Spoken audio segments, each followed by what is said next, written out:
Good morning, જય મામાજી. કેમ છો વિદ્યાર્થી મિત્રો? મજામાં? સંતાન એજ્યુકેશનલ કેમ્પસ ગોંડલ દ્વારા જે આ વિડીયો ટીચિંગની પ્રક્રિયા શરૂ છે તેમાં આજે આપણે હિન્દી વિષયની અંદર ઇકાઈ 4 કર્મયોગી લાલ બહાદુર શાસ્ત્રી આપણે તેના વિશે આગળના પીરિયડની અંદર પેજ નંબર 19 અને 20 નો અભ્યાસ કરી ચૂક્યા છીએ, જેમાં આપણે લાલ બહાદુર શાસ્ત્રી વિશે અમુક બાબતો છે એ આપણે એના વિશે જાણેલી હતી અને તેના જે લેખક છે શંકરદયાળ શર્મા તેનો પણ આપણે થોડો અભ્યાસ કરેલો હતો. હવે આજે આપણે ઇકાઈ 4 લાલ બહાદુર શાસ્ત્રી તેના પેજ નંબર 20 અને 21 અને 22 નો આપણે અભ્યાસ કરીશું. 21, 22 અને 23, કેમ કે ગઈકાલે આપણે અભ્યાસ કરેલો હતો પેજ નંબર 19 અને 20. તો ચાલો વિદ્યાર્થી મિત્રો, આગળ આપણે લાલ બહાદુર શાસ્ત્રી છે તેનો આપણે અભ્યાસ કરેલો હતો કે તેઓ ગાંધીજીથી પ્રભાવિત થઈ અને ઈસવીસન 1921 ની અંદર તેઓએ પોતાની જે અભ્યાસ હતો એ અભ્યાસ છોડી દીધો હતો. शास्त्री जी पर भारतीय चिंतकों डॉक्टर भगवान दास तथा बापू का कुछ ऐसा प्रभाव रहा कि वह जीवन भर उन्हें आदर्शों पर चलते रहे और इसके लिए प्रेरित करते रहे.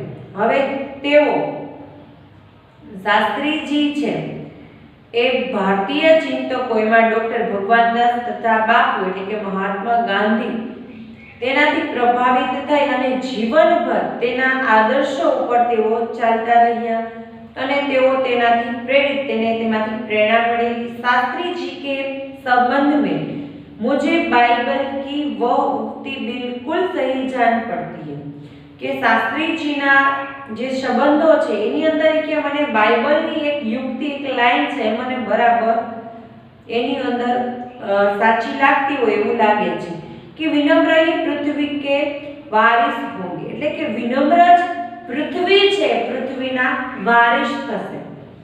शास्त्री जी ने हमारे देश के स्वतंत्र संग्राम में तब प्रवेश किया એટલે શાસ્ત્રી જીએ અમારા દેશના જે સ્વતંત્રતા સંગ્રામ છે એની અંદર તેમણે પ્રવેશ કરેલો હતો.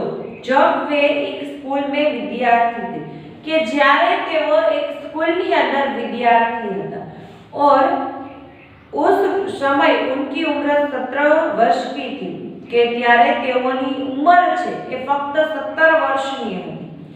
गांधी जी के अहवाल पर वे स्कूल छोड़कर बाहर आ गए. गांधीजीના અહેવાલ અનુસાર તેઓ સ્કૂલ છોડી અને બહાર આવી ગયા. इसके बाद काशी विद्यापीठ में उन्होंने अपनी शिक्षा पूरी की અને ત્યાંથી તેઓ આવી અને કાશીની અંદર विद्यापीठ में रही અને તેઓએ પોતાનો અભ્યાસ છે શિક્ષા છે પૂર્ણ કરી. उनका मन हमेशा देश की आजादी और सामाजिक कार्यों की ओर लगा रहा.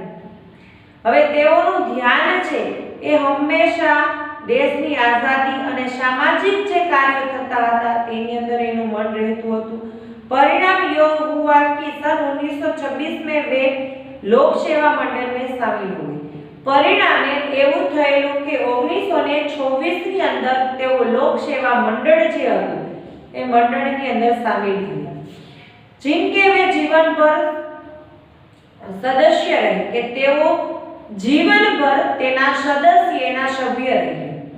इसमें शामिल होने के बाद से शास्त्री जी ने गांधी जी के विचारों के अनुरूप अछूतों द्वारा के काम में अपने आप को लगा दिया અને ત્યાર પછી તેઓ સદસ્ય બન્યા પછી તેઓ શાસ્ત્રીજીએ ગાંધીજીના જે વિચારો હતા જે અનુરૂપ હતા અછૂતોના કામને લઈને તેમાં તે કામમાં તેઓ લાગી ગયા. यहाँ से शास्त्री जी के जीवन का एक नया अध्याय प्रारंभ होगा કે ત્યાંથી શાસ્ત્રીજીના જીવનનો એક નવો અધ્યાય છે તેની શરૂઆત થશે. सन 1930 में जब नमक कानून तोड़ो आंदोलन शुरू हुआ કે 1930 ની અંદર જ્યારે મીઠાનું એટલે કે નમક કાનૂન તોડો આંદોલન છે એ આંદોલન જ્યારે શરૂ થયું ત્યારે शास्त्री जी ने उसमें भाग लिया, जिसके परिणाम स्वरूप उन्हें जेल जाना पड़ा. કે શાસ્ત્રીજીએ એ નમક તોડો આંદોલનની અંદર ભાગ લીધો અને પરિણામે तेने जेल में पण जવું પડ્યું। यहाँ से शास्त्री जी की जेल यात्रा की जो शुरुआत हुई वह 1942 के भारत छोड़ो आंदोलन तक निरंतर चलती रही। હવે 1930 થી લઈ અને 1942 સુધી 1930 ની અંદર શાસ્ત્રીજીની જેલ યાત્રા શરૂ થઈ, જે 1942 સુધી સતત એની જેલ યાત્રા છે ચાલુ રહી હતી। इन 12 वर्षों के दौरान वे 7 बार जेल गए। 1930 થી 1942 આ 12 વર્ષ દરમિયાન તેઓ 7 વખત જેલમાં ગયા। इसी से यह आजाद अंदाजा लगाया जा सकता है कि उनके अंदर देश की आजादी की कितनी बड़ी ललक थी। અને આ 7 વખત જેલમાં ગયા એના ઉપરથી જ આપણે એવો અંદાજ લગાડી શકીએ છીએ કે દેશને આઝાદ કરાવવાની તેનામાં કેટલી મોટી એવી એમની ઈચ્છા હતી। दूसरी जेल यात्रा उन्हें सन 1932 में किसान आंदोलन में भाग लेने के लिए करनी पड़ी। હવે પહેલી 1930 ની અંદર કરેલી જે નમક કાનૂન તોડો આંદોલન, ત્યાર પછી 1932 ની અંદર ખેડૂત આંદોલન માટે તેમાં તેણે ભાગ લીધેલો અને એમને જેલ થયેલી।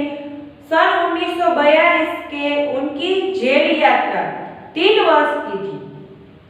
ईस्वीसन 1942 की જે જેલ યાત્રા છે એ 3 વર્ષની હતી।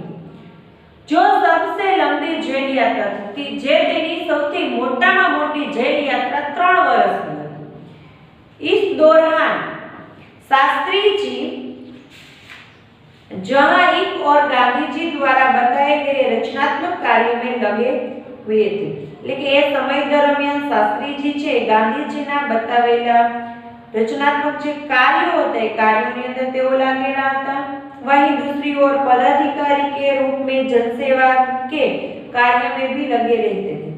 અને બીજી તરફ આપણે જોઈએ તો જનસેવા લોકોની સેવાના કાર્યોમાં પણ તેઓ લાગેલા હતા। सन 1935 में वे संयुक्त प्रांतीय कांग्रेस कमेटी के सचिव बनाए गए। 1935 सालમાં 1930 માં એને જેલ જવું પડ્યું હતું કાનૂન નમક કાનૂન તોડો આંદોલનમાં। 1932 ની અંદર તેઓએ ખેડૂત આંદોલનમાં જેલમાં જવું પડેલું હતું। ત્યાર પછી 1935 ની અંદર સંયુક્ત કોંગ્રેસ કમિટી છે એના સચિવ એને બનાવવામાં આવેલા હતા। इस पद पर वे 1938 तक रहे અને એ પદ સુધી 1935 થી લઈ અને 1938 સુધી તે પદ પર તેઓ સચિવ તરીકે રહ્યા। किसानों के प्रति उनके मन में विशेष लगाव था। ખેડૂતો માટે તેના મનની અંદર વિશેષ મહત્વપૂર્ણ લગાવ હતો, પ્રેમ ભાવ હતો।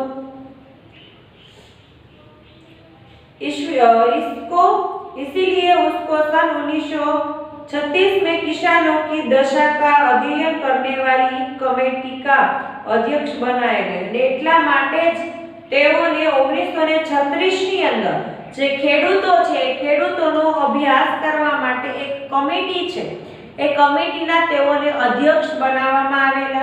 पूरी लगन के साथ काम करके उन्होंने अपनी रिपोर्ट प्रस्तुत की।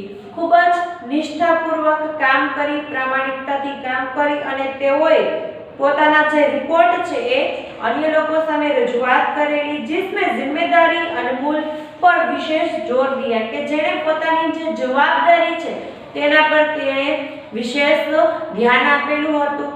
इसके बाद के 6 वर्षों तक इलाहाबाद की नगर पालिका से किसी न किसी रूप से जुड़े रहे અને ત્યાર પછી તેઓ સતત 6 વર્ષ સુધી इलाहाबादની જે નગરપાલિકા છે તેની કોઈક ને કોઈક કામ સાથે તેમાં સંકળાયેલા રહ્યા। मैं समझता हूँ कि इस अनुभव ने भी शास्त्री जी के व्यक्तित्व और चिंतनों को नागरिकों की समस्या से निकट परिचित कराया। હું એવું સમજુ છું કે આ અનુભવમાંથી પણ શાસ્ત્રીજી છે તેણે વ્યક્તિત્વ અને ચિંતનો કે જે નાગરિકો છે જે લોકો છે એની સમસ્યા છે ખૂબ જ બારીકાઈથી ખૂબ જ ઝીણવટભરી નજરે તેમણે જોઈ અને એની સમસ્યાથી તેઓ પરિચિત થયા। उनके पास ग्रामीण जीवन का अनुभव था। તેમની પાસે ગામડાના જીવનનો ગ્રામીણ જીવનનો અનુભવ હતો, કારણ કે તેઓ એક सामान्य परिवार में उछरेला હતા। अब इसके साथ ही इलाहाबाद नगर पालिका ने जनसेवा का भी अनुभव जोड़ दिए।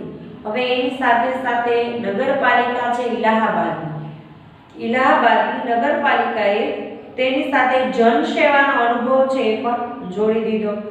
लोकतंत्र की इस आधारभूत इकाई में कार्य करने के कारण वे देश की छोटी छोटी समस्या और निराकरण की व्यावहारिक प्रक्रिया से अच्छी तरह से परिचित हो गए। હવે લોકતંત્રની આ આધારભૂત પાઠ છે એના કાર્યના કારણે તેઓ દેશની જે નાનામાં નાની જે સમસ્યાઓ છે, જે મુશ્કેલીઓ છે તેના નિરાકરણની व्यावहारिक जो प्रक्रिया थती है तेनाथी तेओ खूब ज सारी रीते परिचित थया। कार्य के प्रति निष्ठा और मेहनत करने की अदम्य क्षमता के कारण सन 1937 में वे संयुक्त प्रांतीय व्यवस्थापिका सभा के लिए निर्वाचित हुए। હવે કાર્ય પ્રત્યે તેઓ નિષ્ઠાવાન, મહેનતી અને એની અંદર એટલી ક્ષમતા હતી કે તેના કારણે તે 1937 ની અંદર સંયુક્ત પ્રાંતીય વ્યવસ્થાપિકા છે એ સભા માટે એને પસંદ કરવામાં આવેલા। सही मायने में ही यही से शास्त्री जी के संसदीय जीवन की शुरुआत हुई। અને ખરેખર માનવામાં આવે કે ત્યાંથી જ શાસ્ત્રીજી છે લાલ બહાદુર શાસ્ત્રી તેનું જે રાજકારણનું જે જીવન છે એનું ત્યાંથી શરૂઆત થયેલી, जिसका समापन देश के प्रधानमंत्री पद तक पहुंचने में हुआ। के जेનું સમાપન છે શરૂઆત એને ત્યાંથી કરેલી અને સમાપન એનું દેશના પ્રધાનમંત્રીના પદ સુધી પહોંચ્યા ત્યારે થયેલું। शास्त्री जी को भारतीय राजनीति की इतनी सही और गहरी पकड़ थी कि श्रीमती इंदिरा गांधी ने उन्हें अपना राजनीतिक गुरु मानते हुए कहा था। હવે શાસ્ત્રીજીની અંદર राजनैतिक राजकारणनी एटली सारी एवी पकड़ हती के श्रीमती इंदिरा गांधी छे ते पण तेने राजकारणना पोताना गुरु मानता हता। उन्हीं के मार्गदर्शन में मेरा राजनीतिक जीवन शुरू हुआ था અને તેના જ માર્ગદર્શન નીચે તેનું જે રાજકારણવાળું જીવન છે એ શરૂ થયું। देश की आजादी के बाद उत्तर प्रदेश तथा केंद्र सरकार में शास्त्री जी के भिन्न भिन्न पद पर रहे। હવે દેશ આઝાદ થયા પછી ઉત્તર પ્રદેશ તથા કેન્દ્ર સરકારમાં શાસ્ત્રીજી છે જુદા જુદા વિભિન્ન ભિન્ન ભિન્ન એટલે કે જુદા જુદા अलग अलग पद पर तेओ રહ્યા। उत्तर प्रदेश में उन्हें गृह मंत्री बनाया गया। उत्तर प्रदेश ની અંદર તેઓને ગૃહ મંત્રી તરીકે પસંદ કરવામાં આવેલા, એને બનાવવામાં આવેલા।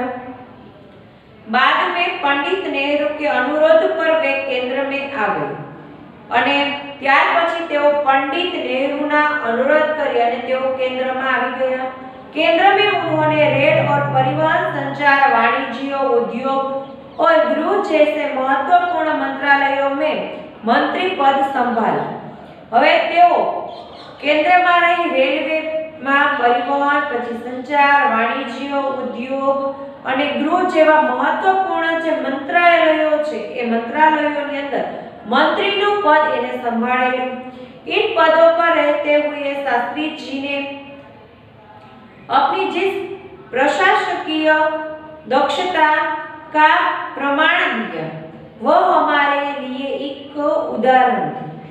હવે તેઓએ આ પદ પર રહી અને જે સારું એવું એને પ્રમાણ આપેલું છે, એની જે ક્ષમતા હતી એને બતાવેલી છે, તે એક અમારા માટે મોટું ઉદાહરણ છે। अपने मंत्रालयों के कार्यों में उनकी दृष्टिकोण अत्यंत व्यावहारिक तथा सभी प्रकार की औपचारिकता से परे होता था। એટલે કે એના મંત્રાલયોના જે કાર્યો છે એના દૃષ્ટિકોણ છે વ્યવહારિક તથા એના બધા જ પ્રકારની ઔપચારિકતા છે એ ઔપચારિકતા માં તેઓ હતા। वे अपने को कभी भी अपने पद के कारण ऊंचा नहीं मानते, क्यारेय पण पोताना पदने लई अने पोते मोटाई मानता न हता। उनकी बड़ी सीधी सी धारणा थी कि वे जनता के शासक नहीं बल्कि जनता के सेवक है। एनो एक एवो सारो एवो विचार हतो के तेओ जनताना शासक એટલે કે લોકોના રાજા નહીં પણ તેના સેવક તરીકે તેઓ રહેતા હતા। ऐसी भावना से कार्य करने के कारण उन्हें अपने मंत्रालय में तो लोकप्रियता मिली અને આવી જ રીતે કાર્ય કરવાના કારણે તેને મંત્રાલયોમાંથી लोकप्रियता મળેલી હતી। साथ ही साथ सारे देश में भी लोकप्रियता मिली અને સાથે સાથે એ મંત્રાલયોમાંથી તો એને लोकप्रियता મળેલી જ હતી પરંતુ દેશમાંથી પણ એને लोकप्रियता મળેલી। इस लोकप्रियता का परिणाम था कि पंडित नेहरू के निधन के बाद देश ने उन्हें प्रधानमंत्री के रूप में स्वीकार किया અને એ लोकप्रियताનું પરિણામ એ હતું કે જ્યારે પંડિત જવાહરલાલ નેહરુ છે એનો જ્યારે અવસાન થયેલું કે તેઓ જ્યારે મૃત્યુ પામેલા ત્યારે દેશના પ્રધાનમંત્રી પદ પર શાસ્ત્રીજી લાલ બહાદુર શાસ્ત્રીને स्वीकारવામાં આવેલા। देश के इस महत्वपूर्ण पद पर रहते हुए केवल 19 महीने के छोटे से समय में उन्होंने जितनी सफलता और लोकप्रियता प्राप्त की वह एक उदाहरण है। હવે તેઓ પંડિત નેહરુના નિધન તેના અવસાન પછી પ્રધાનમંત્રી પદ પર પહોંચી અને તેઓએ 19 મહિનાની નાના એવા સમયગાળા દરમિયાન તેઓએ સારી એવી સફળતા પ્રાપ્ત કરી, लोकप्रियता प्राप्त करेली। आ एक मोटू उदाहरण है। शास्त्री जी के सामने अपना उद्देश्य बिल्कुल स्पष्ट था। शास्त्री जी नी सामे तेनो उद्देश्य तेनो लक्ष्य छे एकदम स्पष्ट हतो। उसमें किसी प्रकार का धुंधलापन या भटकाव नहीं था। હવે તેની અંદર કોઈ પણ પ્રકારનું ધુંધલાપન એટલે કે આછું ઝાકપવાળું કે ભટકાવ હતું નહીં। वे हमारे देश के अत्यंत महत्वपूर्ण पदों पर रहे और इन पदों पर रहते हुए स्वाभाविक रूप से वे अधिकार संपन्न भी थे। હવે તેઓ દેશના મહત્વપૂર્ણ પદોની અંદર રહેલા અને એ પદો પર તેઓ स्वाभाविक रूप से अधिकार संपन्न भी थे, लेकिन उन्होंने अपना आत्मसंयम से काम लिया तथा अधिकारों से अधिक कर्तव्य की तरीस की। હવે તેઓએ હંમેશા આત્મસંયમથી કામ લીધેલું અને તેના જે અધિકારો છે એના જે કર્તવ્યો છે એને નિભાવેલા। शायद इसीलिए शास्त्री जी इतने अधिक लोकप्रिय भी हो सके અને એના જ કારણે શાસ્ત્રી जी છે ये आटला बधा लोकप्रिय થઈ ગયા।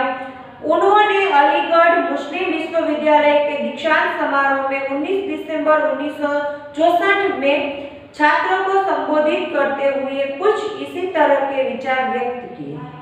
તેઓએ અલીગઢની મુસ્લિમ વિશ્વવિદ્યાલય છે એનો દીક્ષાંત સમારોહ હતો તેની અંદર 19 ડિસેમ્બર 1964 ની અંદર તેઓએ છાત્રો એટલે કે વિદ્યાર્થીઓને સંબોધી અને कुछ कईक आवा विचारो छे ए विचारो एमणे रजू करेला हता। आपके भविष्य की मंजिल चाहे तो कुछ भी हो એટલે કે તમારા ભવિષ્યની મંજિલ છે, લક્ષ્ય છે, ધ્યેય છે એ જાણે કંઈ પણ હોય। आप में से प्रत्येक को यह सोचना चाहिए कि आप सबसे पहले देश के नागरिक એટલે કે તમારે સૌથી પહેલા એ વિચારવું જોઈએ કે તમે આ દેશના એક નાગરિક છો। यह आपको संविधान द्वारा प्रदत्त कुछ अधिकार देता है कि ते तमने संविधान द्वारा कईक एवा अधिकारों छे ए आपे छे, लेकिन इससे कुछ कर्तव्यों का भी बोझ आता है अने परंतु आनाथी कईक कर्तव्यो एवा होय छे के जेमां बोझ आवे छे, जिसे समझना चाहिए कि जेने आपणे समझવું જોઈએ।